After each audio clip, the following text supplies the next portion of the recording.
All right, let me finish up reading another couple of the Pope's quotes and making a comment or two. He said, I am convinced that we can make a difference, and I have no doubt that the United States and this Congress have an important role to play. Now is the time for courageous actions and strategies aimed at implementing a culture of care. Stop. This, by the way, is juxtaposed with JP2 saying we need a culture of life.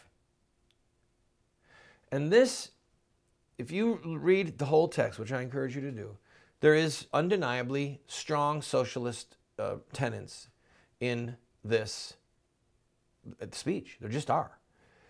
And this, he's not calling for the Catholic Church to care for the poor. He's calling for the government to care for the poor. And you have to know your history, people. The practice of modern medicine primarily was birthed out of the bosom of the church. First the Catholic Church and then other Christian institutions, okay? And the single largest healthcare provider in this country is the Catholic Church. I don't know if you knew that.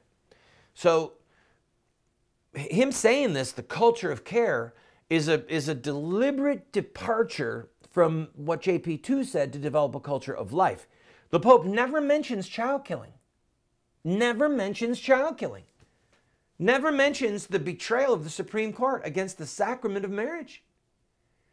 The things he's silent on, the things that he is silent on, are more alarming to me than the things that he said. Yeah, yes, he used a few little buzz phrases like we need to be concerned or protect human life at all of its stages of development. That's a throwaway line. I'm sorry. Okay, it's just a throwaway line. He could have looked at them with the same passion he discussed various elements of socialism. He could have looked at the Congress and said, you're killing 1.5 million of your babies a year. The sin of innocent blood cries to God for vengeance. He mentioned innocent blood in arms trading, in arms deals. Buying and selling weapons is not inherently evil.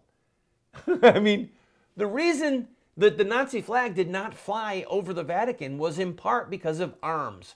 The reason why England or Europe does not speak Arabic is because earlier popes called for crusades to stop militant Islam from overrunning Europe the way it overran Byzantium. Okay? Arms saved elements of Christianity. So don't kid yourself, all right? Arms are a critical part of freedom and the survival of justice. So he talked about arms, buying and selling arms, and that the money is sometimes drenched with the blood of the innocent. That was strong language. It was. He could have used the same kind of strength, in my opinion. He could have used the same kind of strength to talk about the innocent blood of babies.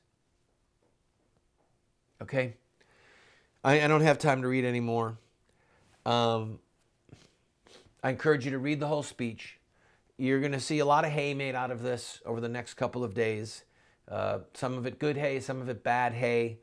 I'm glad that he's here. And again, as I said, how much time do we have? Okay.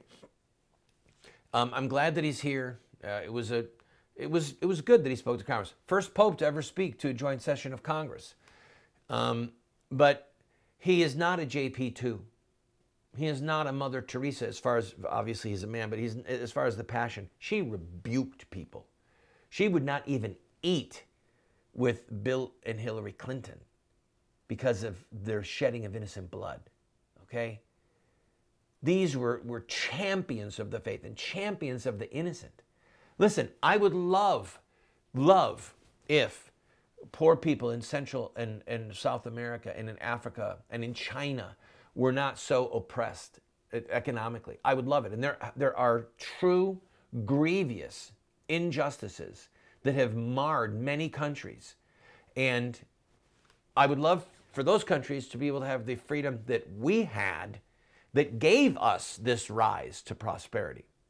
If the ideological underpinnings that we used to have became the underpinnings of countries in Latin America and in Africa, they would stand a great chance of enjoying the freedom and the prosperity that we enjoy, because it's the philosophy, the underpinnings that made us great.